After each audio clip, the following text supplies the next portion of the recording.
It's not actually 7 yet. Did you do the same? Hare Krishna. Well, Jai Srila Prabhupada. This is Pancharatna from Mayapur, and we are about to begin our broadcast celebrating Vyas Puja by visiting Srila Prabhupada in the far corners of the world. And this session with Amogha Prabhu. He's in Australia, and we're having some technical issues. So I am going to have to go offline now for just a few minutes. And those of you who are there, please be aware, be patient. What can I say? We're not getting sound, so I'm going to try again. Amogha, still don't hear you. Here, I'm just going to show everybody that you're here. So there's Amogha. He's there, but the sound is not coming through, and this the whole point is to hear you. Oh, yeah, we can't hear you. What are we going to do? I have no idea what the problem is. He's using a phone there, and we just don't know what it is. I'll call you. Can we? Yeah. Why don't we try on your other phone? Okay, by typing in the code for entering into the program. We can do that while you are. If your wife could type in the codes that I sent her into your Safari on your phone, and we can add that. Let her do it. Just while we're talking, she can try entering the codes into Safari by hand if it's not cutting and pasting. Sorry, folks, for all this technical stuff. What to do? Oh, we anyway. Let's try to get this going. So yeah, so if she could try manually entering the code for the stream into Safari, and we'll put her online as well. And if she works, if her I'm just wondering what is turned off so the voice is not working. What to say? We've been trying, by the way, folks, we've been working at this for the last 15 minutes. So it's not that we just jumped in and found this problem. No, we've been working on it. But since the time is now to, okay, now let's see.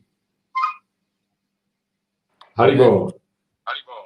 Can you tell her what you want? Oh yeah, now that's another thing. We could put your voice on my speaker. That would be interesting. Does that work? Well, hold on. Let's see.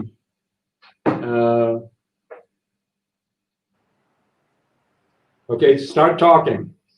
Hello. We're getting an echo though.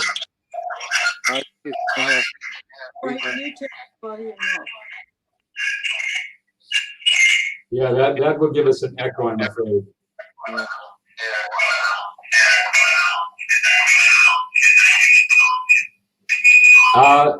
I think the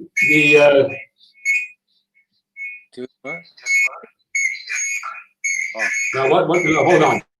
And talking to the phone without the speaker on. I did that. Can you hear me? Okay, so now if I mute my mic while you're speaking, we won't get the echo. So speak. Hello, Haribo. That works. Okay, so we'll use the mic on the phone, and when I'll just mute myself when you're speaking, and I have to mute you. If I mute now, okay, now let's see what happens. Now, see, when I'm speaking, that's when we get the echo.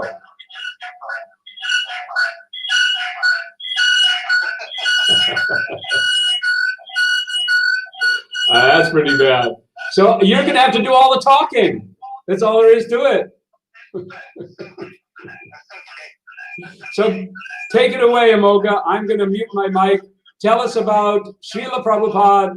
Tell us about Malaysia. Tell us about Indonesia. Tell us about how you got there. Tell us about, just tell us everything, and I'll come in when needed.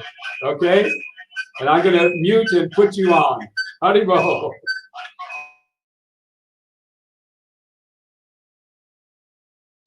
Yes.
Unfortunately, Amogha, this is not going to work, because if I mute my mic, then no one hears you. So that's going to be a problem. Let me see. Yeah, and then we get this big echo. So, of course we can hear you, but we got the echo. That's the problem.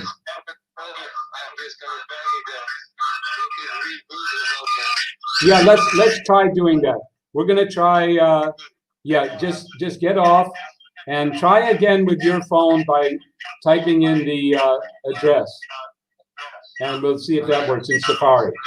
Okay, I'm gonna take you off. Haribol.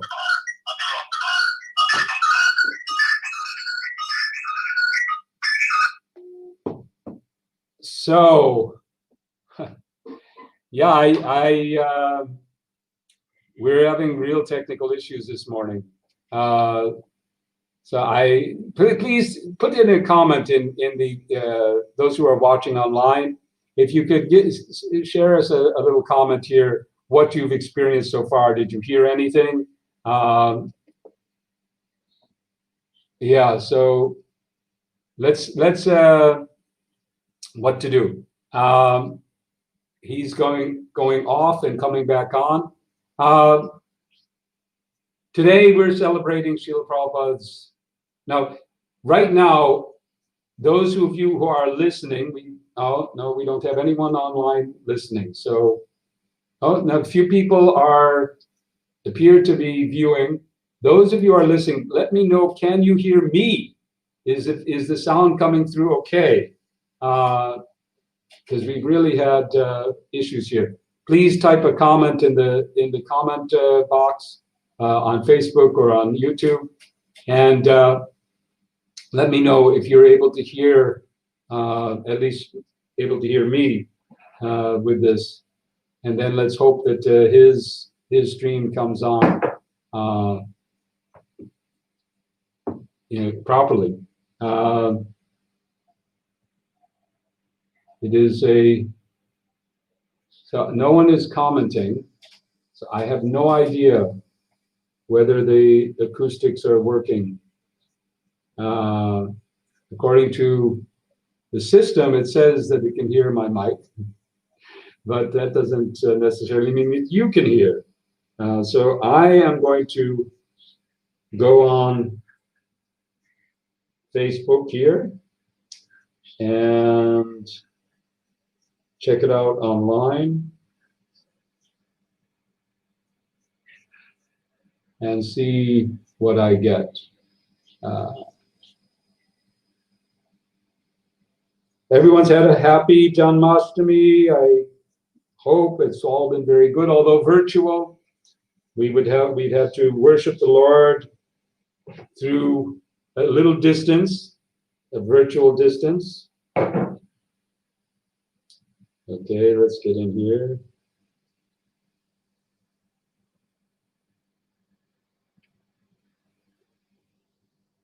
Okay, I'm going to check out here and see if what's going on.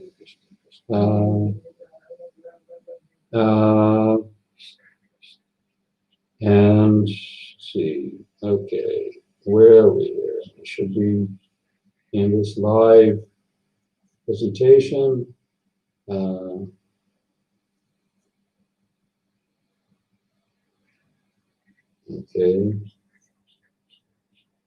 Okay. All right. Stand out there. Okay.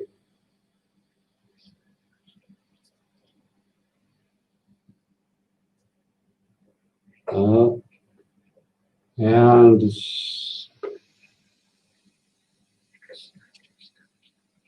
okay, Amogha is trying to get back on. Okay, we hear you. Can you hear me? Okay, now we can hear you. Oh. But we don't see you. We see the ceiling. Can you put it down? Okay. My idea worked. Okay, great.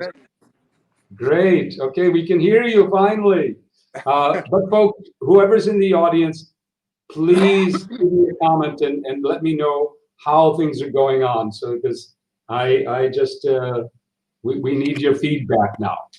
We need your feedback. And let's get started all over again. First of all, let's together, okay, Amogha, let's just shout it out. Jai Srila Prabhupada! Hi, Srila Prabhupada. Okay, we're going to need it today. Hare Krishna. Okay, so my good friend Amogha, we've known each other for a long time, but not in different parts of the world.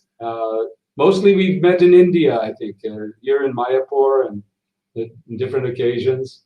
Amogha is a part-time resident of Mayapur and more part-time resident of Australia right now. But most of in your early pioneering days, you took the movement. You were part of the adventurers that went to the far corners of the world. That's our theme today, to talk about the far corners of the world with Srila Prabhupada. So we're live with the GBC SPT, and I'm going to ask Amogha to just introduce us. Tell us a little bit about how you got to these far places, and then tell us about how Srila Prabhupada came and what he did there, and what you learned from your experience with him. So I'm going to bring you now into the forefront and take it away. Hare Krishna. Hare Krishna. All glories to Srila Prabhupada. Yeah. Namo Vishnu Padaya Krishna Krishtaya Bhutale Srimati Bhakti Vedanta Samhita. Namaste Saraswati Devi Gauravani Pacharani Nirvisesha Shunyavadi Pascharta Deshikarani.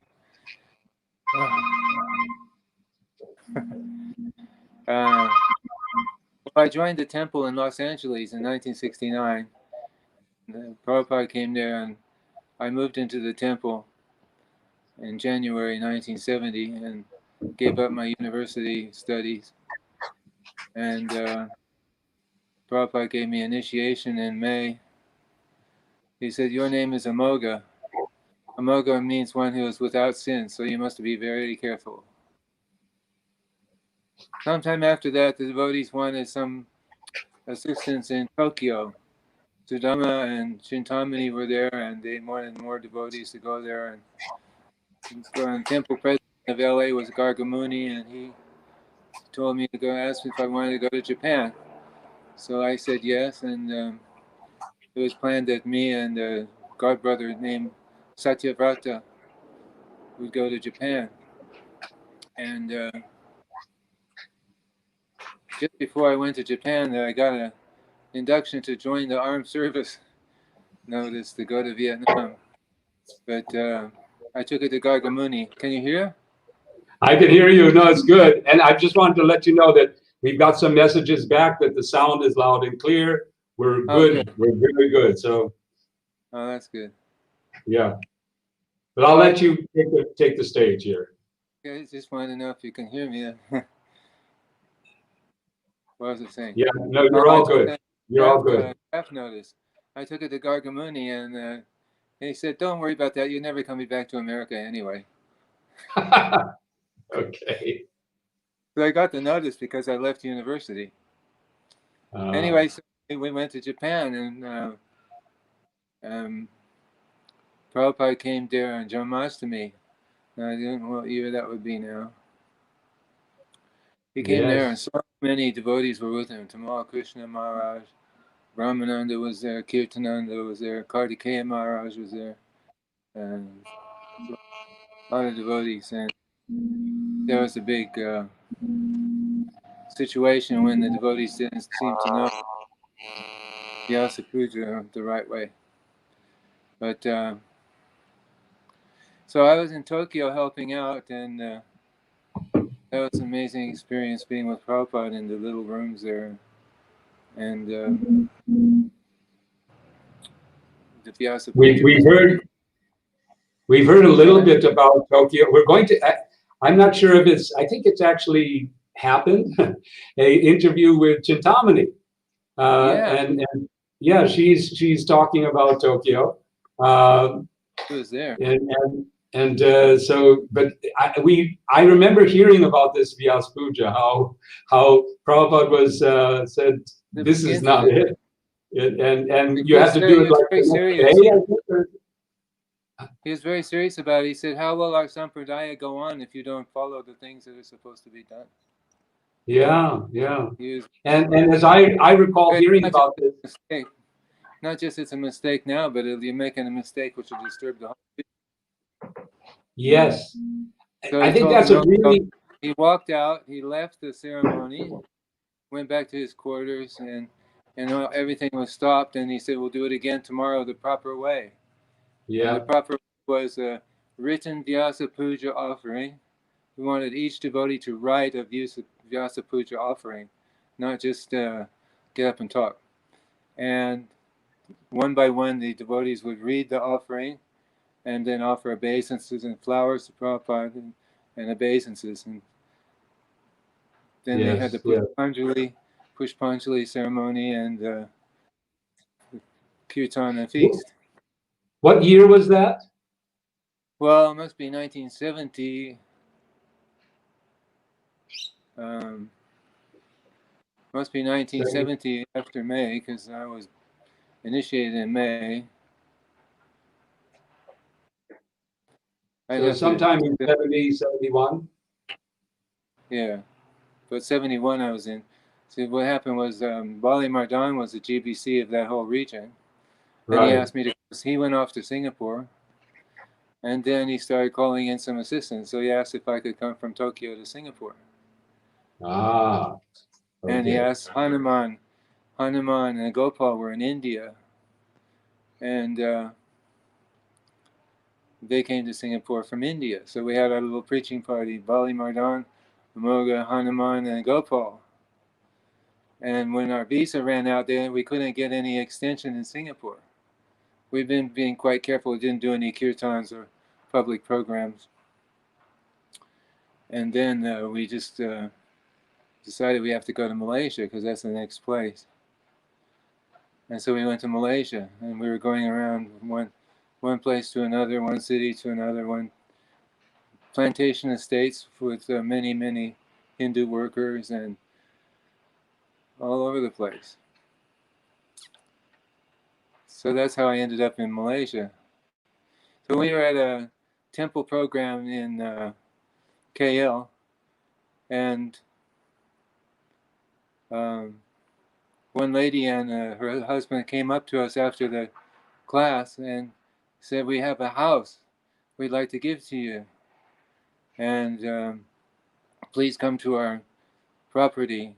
And it was called Tamanachetram, and it's a housing estate in Charas Road, number 6 Mile Charas Road.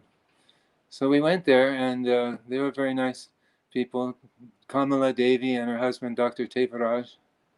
And they showed us a little house because it's an estate that they developed. They bought the land and they built so many houses, and they sell the houses for profit. Excuse me, I get a drink.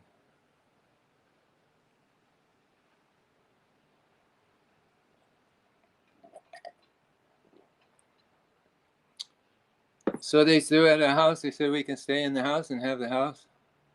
So we were walking back, and Hanuman looked across the highway up on the mountain. There was a flat space been cleared off and a foundation laid with bits of concrete coming up. And he said, "What's that?" And she said, "Oh, that's my temple. I'm building a temple up there." So then Hanuman got the idea, well, who needs the house? We want the temple. So he asked her for the temple, and she initially agreed. Yes, I'll give you the temple. So this is why Prabhupada came to Malaysia in 1971, because Kamala Devi offered to give him the temple. So everything started swinging around that, and Prabhupada came to Malaysia.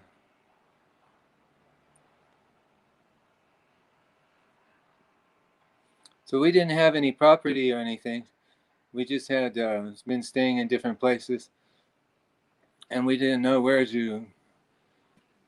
Prabhupada stay. By the way, if you notice, I dropped off. My computer crashed. I mean, this must be some sort of, cars. So I'm glad that you kept going while I was getting back on. You did well. You were great. You were great. I was monitoring on my phone, but what I last heard was that you got to Malaysia and there was Hanuman with you, and yeah, and there was a temple. So carry on. Let me just. Okay. But just wanted to let you know that's why I disappeared. But anyway, I think rebooting is the message of today. If you have a problem, reboot. That's a good one. That's often true. Yeah. Anyway, so, Prabhupada had been at the Cross Maidan Pandal festivals in Mumbai, and Radha Gopinath deities he worshipped them in the Pandal. There's a whole history of how they manifest there, but he brought them to Sydney. But Prabhupada was on the way to Sydney. He stopped in Malaysia. I think about 5 days. So he arrived, and we didn't know where to accommodate him. And so somebody pointed out that Kishore T. Santani is a very well-known man there, has a big house. I think he dropped off again. Anyway. No, I'm putting myself to the side so that you can be center screen. That's all. Oh, okay. Makes me feel like you're there, but that's okay. All right. I'll just to keep you company because I'm enjoying this a lot. Okay. So Mr. Santani agreed. He had a really nice guest room and pile carpets and crystal chandeliers, and it was a nice place. So we thought this was a really nice place. And Prabhupada arrived there with Vegavan Prabhu, who's in Sweden. He's from Sweden. Oh. He was carrying. They brought the deities, so they had Prabhupada open the pine box. They had Krishna. So Krishna ran in the luggage department, and Radharani got carried by hand on a plane.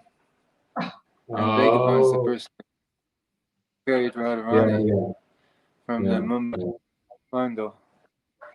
So Prabhupada opened the box and see if Radharani was all right, and he wrapped her up with the cloth again, and was very careful. It was quite interesting.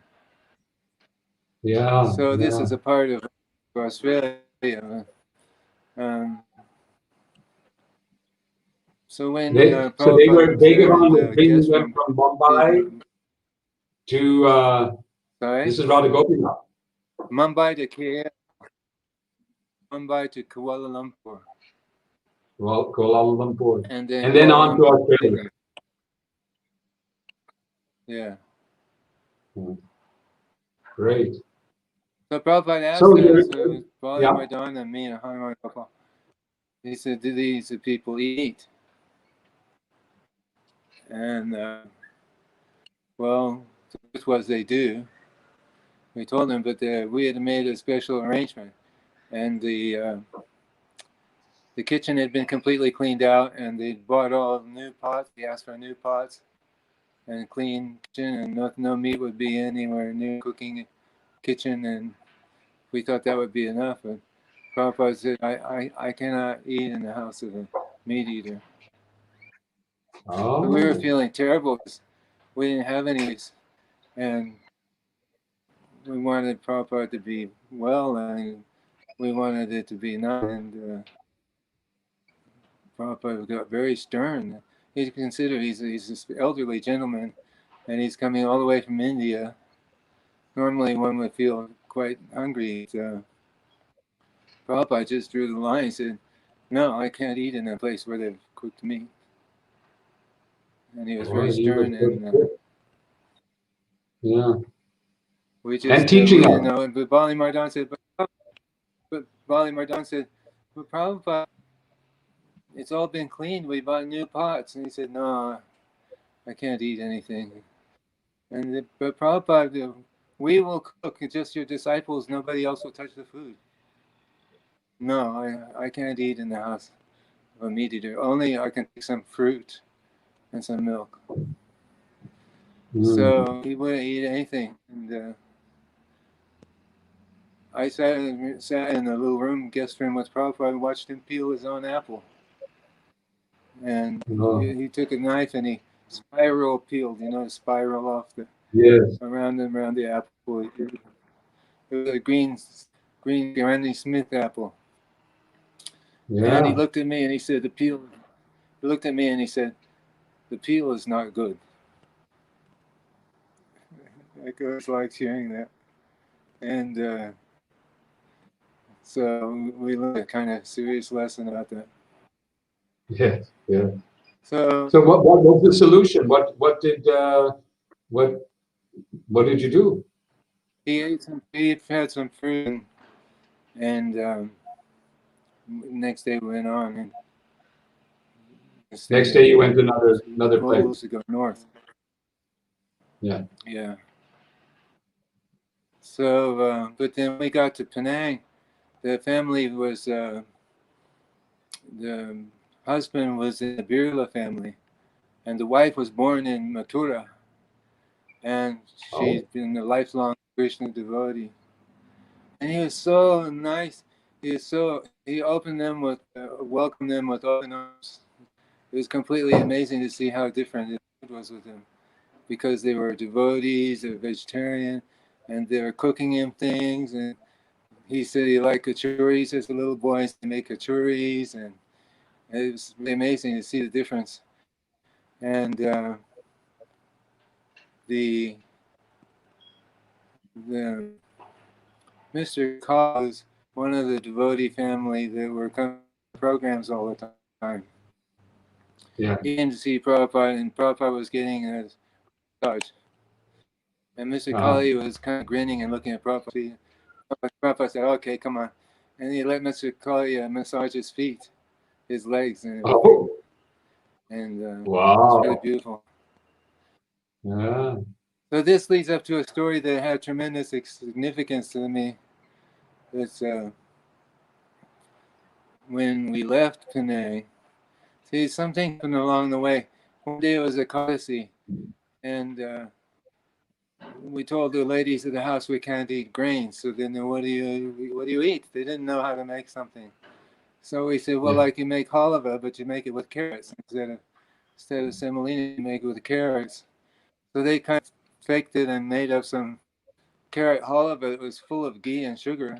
And when when I ate it, it completely knocked me out. And I remember coming late to Prabhupada's lecture, and I had red eyes, and I was like, oh my God. Hare So I was just leading kirtans. I didn't feel like I was doing very much service. Just being around and singing some Hare Krishnas. And of course, that's the most important thing you can do. But anyway, I felt like I wasn't doing much. And we have got in the car to go to the airport, take Prabhupada to Peniport, and fly back to KL.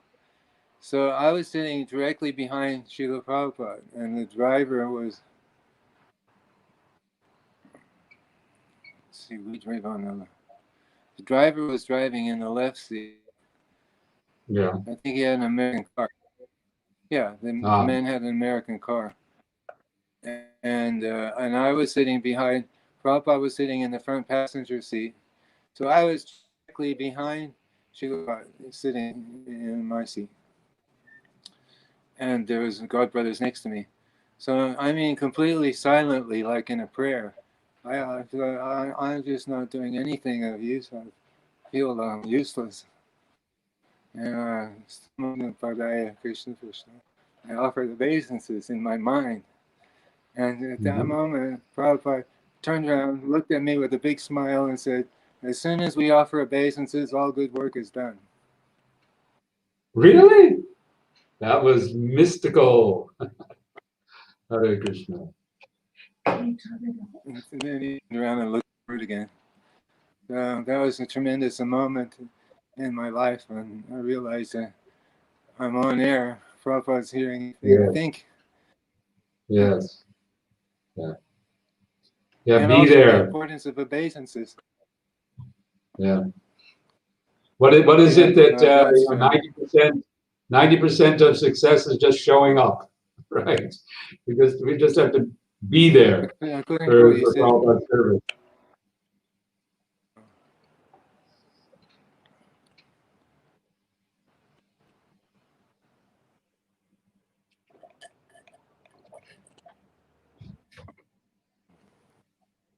So in Kuala Lumpur, there was a program at the town hall, with the program in a big hall. And the minister, Sambuntan, came and offered garlanded Prabhupada in inaugurating the event. But that was significant because he was a big government minister. And his wife invited to come to the house for prasadam, again, which he openly accepted because she was a lifelong vegetarian herself. Yeah. And Prabhupada, and these people quite wealthy, of course. Excuse me. And after the meeting, Prabhupada was preaching, and she was listening, and she was appreciating. She was saying things like, "Oh, that's so beautiful what you're saying, Swamiji. It's very true, very beautiful, very eloquent. It's so beautiful." And she kept saying things and appreciation. And at one point, Prabhupada pulled a drawing out of his bag. You know, he had a little handbag, small briefcase he always took everywhere. And in there, he had a drawing of a temple, like Krishna Balaram temple design with a checkered floor and the three altars, arches, and the altars, and the black white checkerboard floor. He handed her the drawing, and he said, "You should help us to build a temple." And she said, "With your mercy, Swamiji." And then Prabhupada came on and continued preaching and talking, and then she was still appreciating, and then he said, "Oh, you're appreciating Krishna consciousness. Why don't you help us build a temple and push on this Krishna consciousness movement?" And she said, "With your mercy, Swamiji." So it became the continued answer every time. She'd say, "With your mercy." And then after she said it a few times, Prabhupada laughed, and he said, "A man is drowned fallen in a well, and he can't get out. And someone comes by, and he says, 'Help me, help me, help.' They said, 'All right, and here's a rope.' And he put the rope down. The rope goes down, down, down. So the rope's down for the man to grab, and then the rescuer says, "Take the rope, I'll pull you out." And the guy in the well says, "With your mercy, if I could take the rope, can you help me take the rope?" So Prabhupada was making a funny analogy that Yes, so but he said, right to the "Mercy point. is already there. I'm giving Yeah, you the mercy. You just have yeah, to take yeah. it. You have to take it. I'm giving You you have the to take mercy." it. Yeah. Yeah. So, Did she? Did she eventually uh, take the mercy and? no, Uh, no, she didn't. maybe next time. Hare Krishna. Yeah, next time, yeah. Back at the kids accommodation, there was about 20 people who come to listen to Prabhupada speak, and they were listening for quite some time, and Prabhupada was talking about how people misuse their intelligence, and modern civilization is misuse of intelligence. And the ladies of the house had prepared a nice silver tray with all, decorative tray with water, pitcher of water, and goblets to put silver goblets, silver pitcher to pour the water in for Prabhupada to drink. So they gave it to me to take to him. So I came with this tray. I have a tendency to get stage-fright and get nervous questions. But so I was kind of nervously bringing this tray over, and he was talking. So while I got the tray, and I looked at those silver cups, and they put them upside down. So if you imagine a goblet with a base, and then it flares up to the drinking Yes. part, the cup. If you turn it upside down, it looks like a what do you call those things? You put if you're going to oil in a car, you put the thing in and you Oh, pour like it a in. funnel, like a kind of like a funnel of some sort, or upside down funnel. Yeah, it looked like a funnel. It looked exactly Yeah. like a funnel to me, and I thought, well, you don't know these people's customs, and put the water in and it funnels into the cup. So I take the pitcher of water, and Prabhupada's talking to the people, and they're all around me and around him, and I started pouring the water into the base of the funnel, but the water didn't go through. And then they're like, Yeah. "What's going on here?" And then it's a really awkward vibe, like, "Oh God, awkward. This is terrible." And he saw what was going on. She grabbed it off me and started sorting it all out and turned the cups upside correctly. And so Yeah, everybody was really uncomfortable about that. that upside down Prabhupada, cup is a particularly Indian sort of cultural thing. You put to keep it clean, so no dust gets inside. right. Yeah. So Prabhupada looked at it and he looked at me and said, "Just see, misused intelligence." And everybody cracked up. Everybody laughed and they had a big laugh, and they took all attention away. So that was a funny thing. Yeah, So I may not be able to tell everything, but that was basically Malaysia. yeah. And did Prabhupada went to Indonesia also? Jakarta, were you there? Yeah, Jakarta is 1973, and we were back in 1971. Yeah. So Jakarta you was were there after. when he came to Indonesia also? Yeah. So what was But that first like? he went to Sydney. Uh-huh. Well, it's quite interesting. By the way, We don't I'm have to going go to in post. order, but Well, just however you like. You know, you're the master of. I'm just here Okay, well, to. well, we can come back to Indonesia after going to Sydney. Ah, okay. Yes, let's do that. Or we can go on to. How are we doing for time? We're doing fine. We We got a have time limit? well, we've got another 20 minutes. So let's go for, you know, let's leave it, you know, 5-10 minutes at the end Okay. for people to. I'm gonna put a little thing here. If you have questions, then please post them in the comments so that we can answer them. So if you have any questions, just put them there. And folks, I apologize. We're right now in the early morning, and the sun is coming right through my window.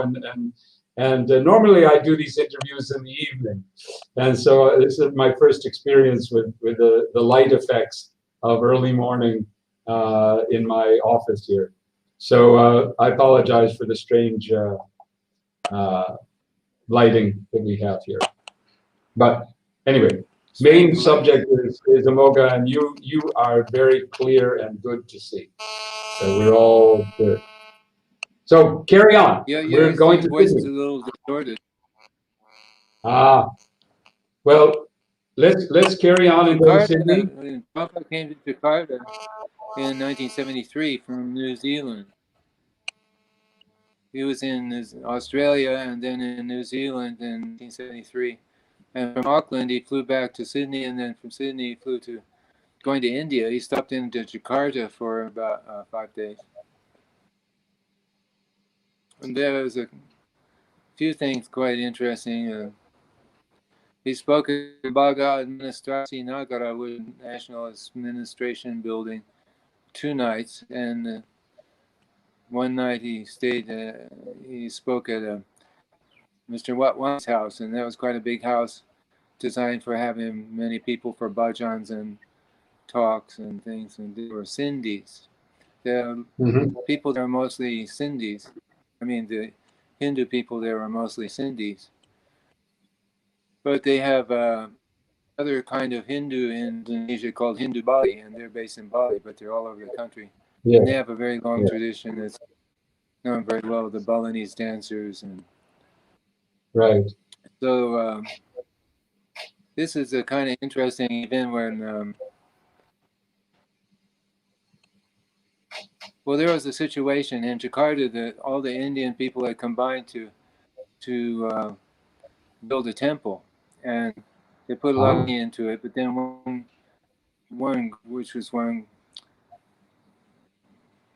one religious subgroup took control of the temple, and everybody was a bit irritated because it was supposed to be for everyone.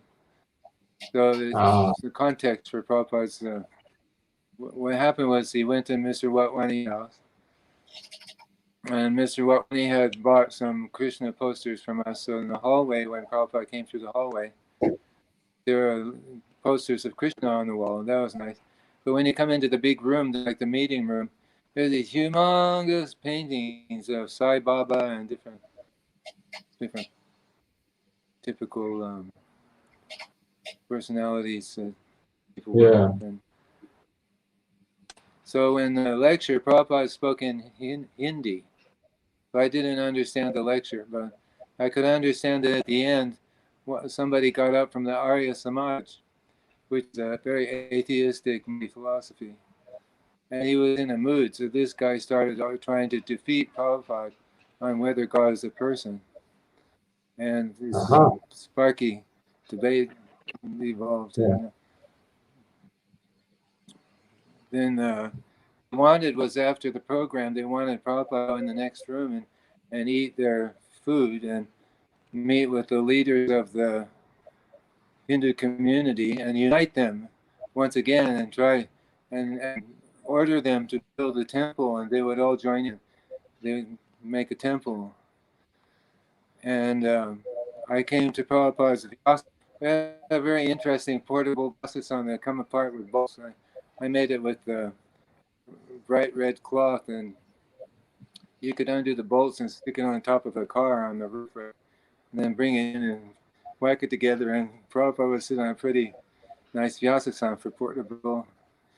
And I went up to him, and he was sitting there, and I said, they would like you to come into the next room and have prasadam. And he looked at me and he said, we can go now?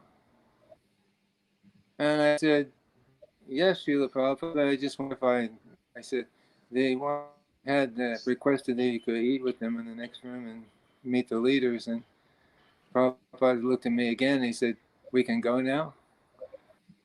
So and then I knew what he meant. He meant we're walking out on steel. We're going. And so I arranged for the car, and Prabhupada left and went back to where he was staying, the very nice man's house, Ram Barwani. And Ram Barwani was a Krishna devotee. And he actually vacated his whole 3-story house so Prabhupada could stay there for a few days. So the next thing I knew, because he had to go up the stairs to get to Prabhupada's room, I went up the stairs and came in, and there was Mr. Watwani with food on the table like it's a long coffee table.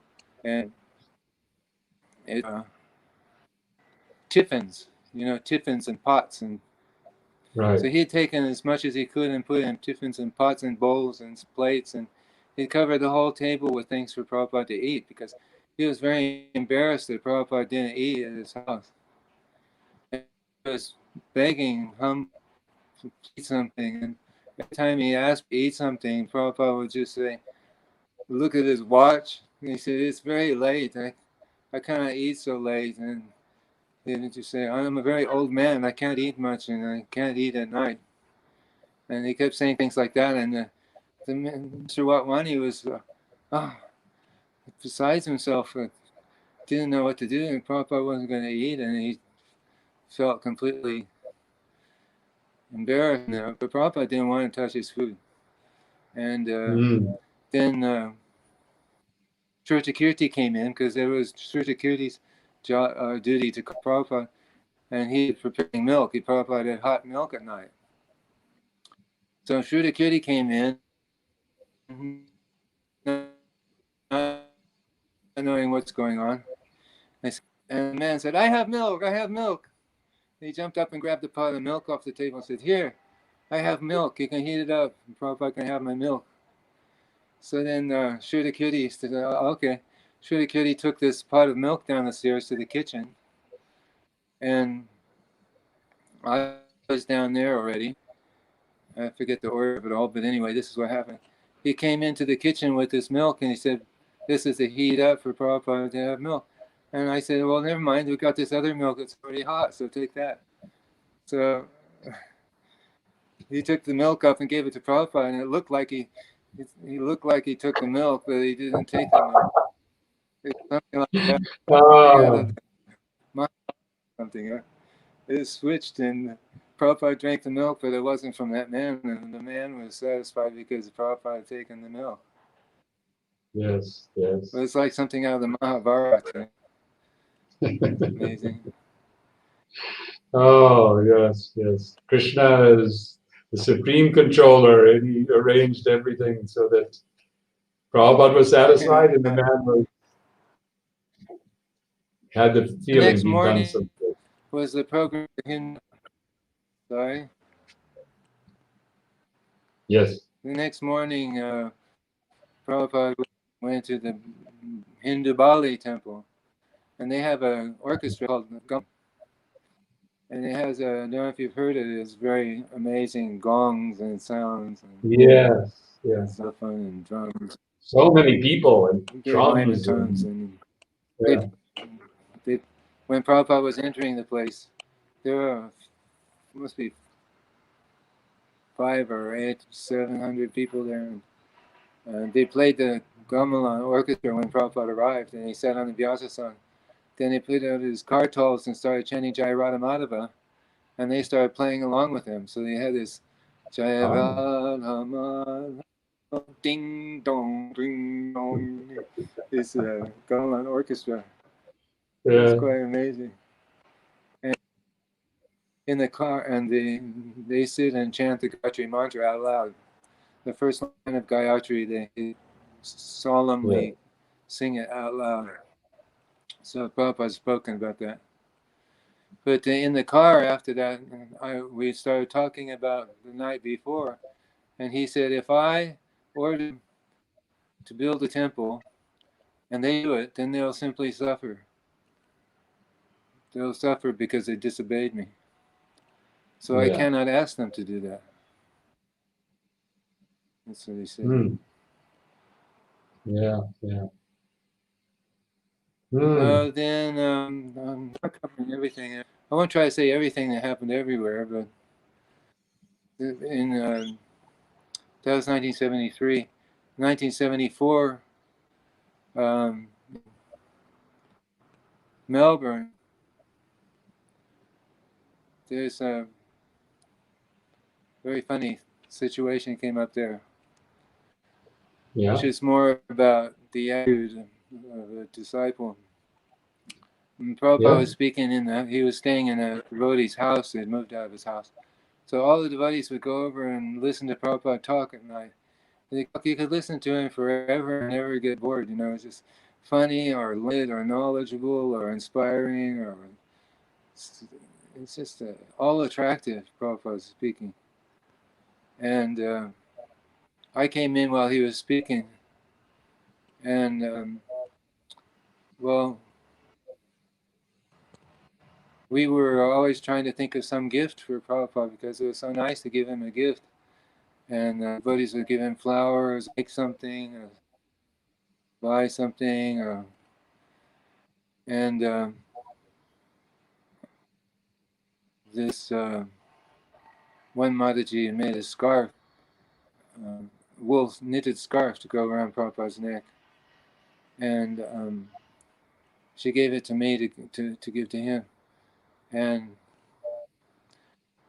this following it happened at the temple in St. Kilda in Melbourne, in number 14 Burnett Street. It's a very small temple room, not enough for easily even 40 devotees. And all the devotees from all over Australia had come, in which they normally did. Prabhupada would come to one city and everybody would go there. So it was so packed with devotees. And Prabhupada's Vyasa time was at the back, and the Radha Ballabha deities were at the front. So I couldn't see that way. Prabhupada came to his servant to get on the Vyasa-san, and he tried to offer obeisances and couldn't see anything. But I heard, "Do not touch the Bhagavatam to the floor," Prabhupada's voice. So I just imagined in my head, well, maybe he offered obeisances and he had the book and touched the floor, or something happened. Prabhupada said, "Don't touch the Bhagavatam to the floor." So I concocted the idea of making Prabhupada a cloth to wrap around his Bhagavatam so it wouldn't touch the floor. So I asked one Mataji, she had remnants of deity clothing with jari and tassel. She made it with lining, a pink lining, and it had gold tassel, brocade cloth, and you could wrap it around the Bhagavatam. And well, I thought it was a good idea. And I went into the city to buy some mangoes for Prabhupada, about 6 mangoes. They were pinky orange and really nice looking, and I think it was out of season also. So I came in with, we used to do everything with Back to Godhead boxes because we had so many Back to Godhead boxes. We always use them for carry-alls or storage or whatever. So I put this item in the Back to Godhead box, which is, about so big and so big. And my hands. So I came in and put the books down and sat down and listened to Prabhupada's talking, which was very interesting.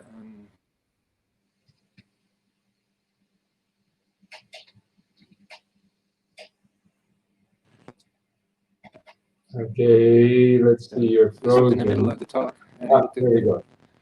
was so I couldn't hear you. Okay, now I think you're okay now. There was a little You still hear? glitch, but you're okay now. Can't So you hear put a the whole box sentence. down. Am I sounding Yeah. okay? Now you're sounding okay. Okay. Yeah. So he said, "What? So what is that?" So I opened the box up and I said, I heard you say in the temple the other day we shouldn't touch the Bhagavatam to the floor. So I got a cover made for your Bhagavatam and I pulled it out and he looked at me and he said, I don't touch Bhagavatam to the floor. Yes. Hare Krishna. And then I thought, let me explain that. But as soon as I tried to explain, he cut over me and I said, but I meant, he said, I keep my Bhagavatam on. And you know how he could be very stern when he would put on a stern profile. He was, and then I said, but I meant, and as soon as I said, but I meant, he said, I'm keeping Bhagavatam on the table. I don't touch my Bhagavatam to the floor. And all the devotees were cracking up. They were laughing and laughing and laughing. And they're practically falling over. They couldn't, they're just rolling on the floor laughing. And Prabhupada was stern and I couldn't say anything.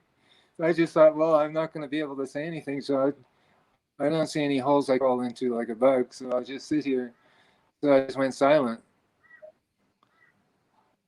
And laughing went for some time. And then Prabhupada said, he seemed to know there's more in the box.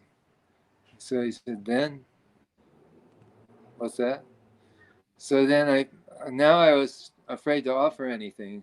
The thing is, I was puffed up in the beginning. I thought I got some nice gifts to offer. And then I was trimmed down to, it's terrifying to open the box. So I pulled the scarf out. I said, well, Maharaji knitted you a scarf if you might like a scarf. And he accepted that and they put it on the table. So then we got to the mangoes. And then I held a couple of mangoes up and I said, I have some mangoes. I like the mangoes. And then he completely changed his mood and he big grin from right, a huge smile. And he said, nah, this is a gift. This is a gift. Mango is the king of fruit. This is a gift. So there's two meanings to that. It's maybe the quality, but the attitude that we offer something is everything. Yes. So that's the called Shrudha Kirti from the kitchen. He said, I want to have mango milk tonight. You put mango in the milk. And that's a memorable event. Very successful. So we're getting to the end of our time, but then we also had some glitches in the beginning. So I'll just ask people again if they have any questions or comments or things that they'd like to add, they could write it in the comments. And why don't we go for, if you have some more that you'd like to share with us for maybe the next 5 or 10 minutes, and we can do that. Okay. Because you've taken us to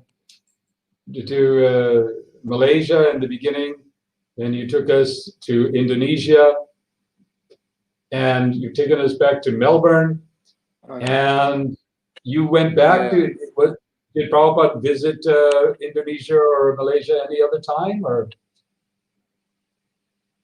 just those 2 times? Well, I skipped over 1972 in Sydney, and we're in Jakarta, and then I was in Melbourne and Perth, and then Prabhupada asked me to go to India in 1976. Yes. So it was really amazing. It was because they were building the new Melbourne Temple, and it wasn't ready. And Prabhupada was in India and in Bombay again, and they wanted Prabhupada wanted to go, and it was booked. So they weren't ready for him to arrive in Melbourne. The temple wasn't ready. The devotees were trying to marble together and renovate all the. It's just really frantic, and so they made an arrangement that Prabhupada could stay in Perth for 10 days. Oh. So they because I had written him in cardboard, they sent me because I received Prabhupada before, and Jai Dharma, they sent Jai Dharma because he was the head of Spiritual Sky Incense and he had a nice book, and Ganesh Prabhu because he could collect for the expenses, and we all flew off to Perth. It's like going from New York to San Francisco. It's a long way. Yes. And Yeah. Prabhupada was arriving on Tuesday. We were Sunday. We arrived on Sunday, and he was coming in 2 days, and we had nothing.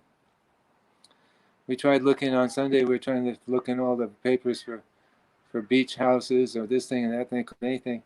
In the end, we had to actually just lease a house for 6 months, and it was unfurnished. There was nothing in it. So Ganesh's mother lived there. That's another thing, and she lent him furniture and things for running in the house and running out to the car and bringing things in. I only had a couple of days, and Prabhupada would be there.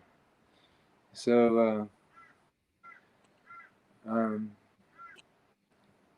we organized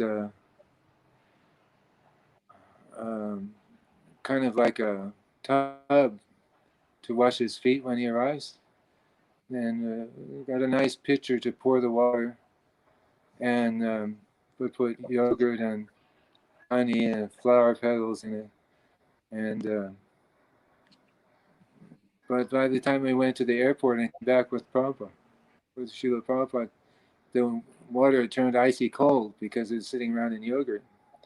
So when Prabhupada put his foot out and I put the water, he pulled his leg back because it was freezing cold. So Sri Kirti jumped in and he turned on the hot water tap and filled up with some hot water and made it neutralize. But the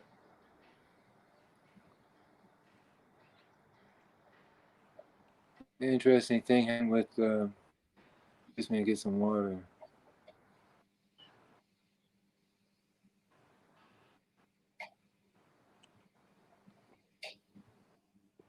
Ganesh's mother was coming to visit, and she's Jewish, and his sister, they're Jewish.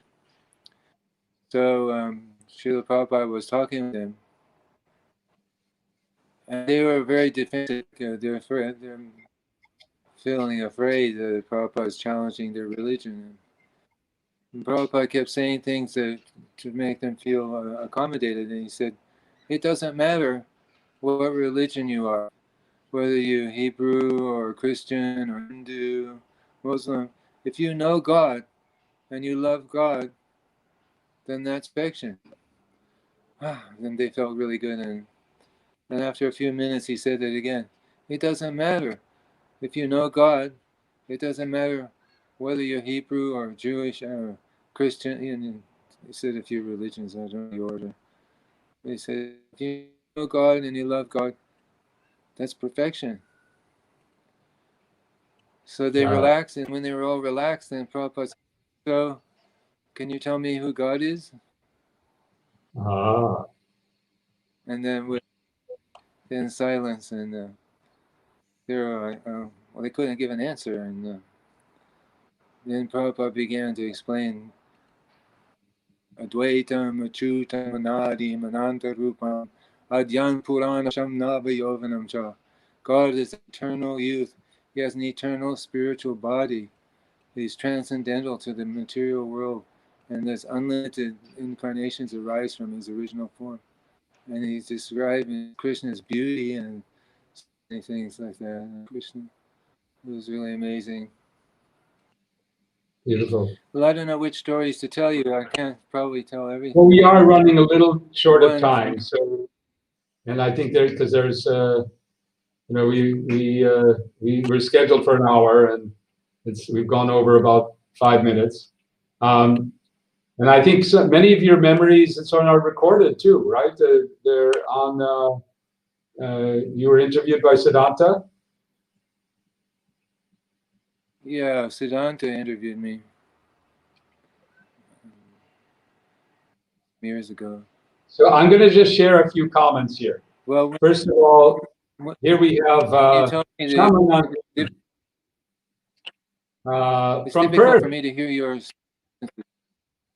What's that? Okay, well, you can read this from Shamanandini from Too Perth. small.